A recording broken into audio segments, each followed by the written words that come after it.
Welcome back, everybody, to another episode of Joker Reviews. Today, we are going to bring joy to all of those Shards of Infinity fans, and we are going to be talking about one of my favorite expansions for Shards of Infinity, and that is Relics of the Future. Since you've already seen our review of Shards of Infinity, the base game, I'm not going to go into very much detail on how to actually play Shards of Infinity. I'm just going to talk about what comes in Shards of Infinity, Relics of the Future. Relics of the Future comes with 4 unique types of cards. We have the relics here. These are going to have a basic effect, and they're going to have an effect when you hit 20 mastery. Some of them are better than others. The Order and the Undergrowth ones seem to be the best out of them, while the other ones are a little bit middling. But you automatically get these added to your discard pile when you hit 10 mastery, and you're able to use the abilities. The second type of card that comes with this deck is a new set of champions. There is one new champion for each of the factions here, and they're each pretty good. They're good staples for any of the factions here. You'd want to get any of these into your deck.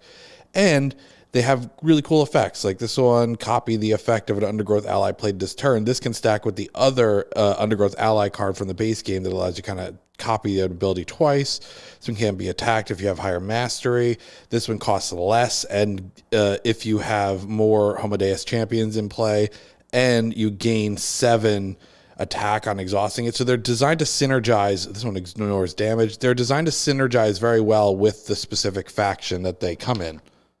The next unique set of cards that come in this expansion is the specific faction cards here. So even though some of these are also champions, even though I said there was 4, but there's 4 default champions, these sometimes have special effects. So not all of them are champions. Some of them are allies. Actually, the only one that's a champion is the Homodeus one. But you can see if you are Decima, your champions, including this one, have an additional 2 health. So these are going to be champions that are going to have specific effects based on what champion you're playing or what faction you're playing. So in this one, if you're Kosin Wu, then you may banish a card from your hand or your discard pile. Even if you're not, you can still gain the 6, but if you are Kosin Wu, you're able to have that secondary effect. So this is something that's new, that's added into this expansion, having these character-specific ones. I always play Volos, so this is the one that I tend to gun for. Gain 5 health, and if you are Volos, gain 5 damage. The last set of cards that comes in this expansion is the regular cards. So these are just extra cards that can be subbed into your game. There's no special effects to them beyond them just being normal ally cards here. Not champions, just ally cards.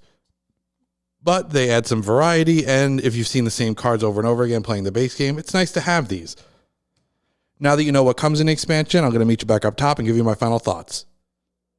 Now that you know what's included in Relics of the Future, let's talk a little bit about my thoughts on Relics of the Future. This expansion gives you more of the same. It doesn't give you a ton of new mechanics besides the relics themselves. So the titular Relics of the Future. It does add an extra layer of play that you can kind of concern yourself with and that other players have to be concerned with, especially if you're going up against some of the stronger ones, which is the Order and the Overgrowth. Or Undergrowth. I always call them Overgrowth. But those are the 2 that I think are the most game-breaking when you actually get them to trigger, because you're essentially going back up to full health with the Undergrowth one, and you're just doing massive amounts of damage with the Order relic, which is one of each set of 2 that you'd probably be picking. The ones that have the cards that are specific to your champions is also kind of interesting, because you're not necessarily going to always end up with them, but it also does add a little layer of strategy to the other players that are playing with you, because they might want to take them so you're not getting the bonus effects. Even if it's something that doesn't immediately help them, they can kind of hurt you by drafting those. Or not drafting them, but buying them. And then you have your kind of extra cards that are just put in there.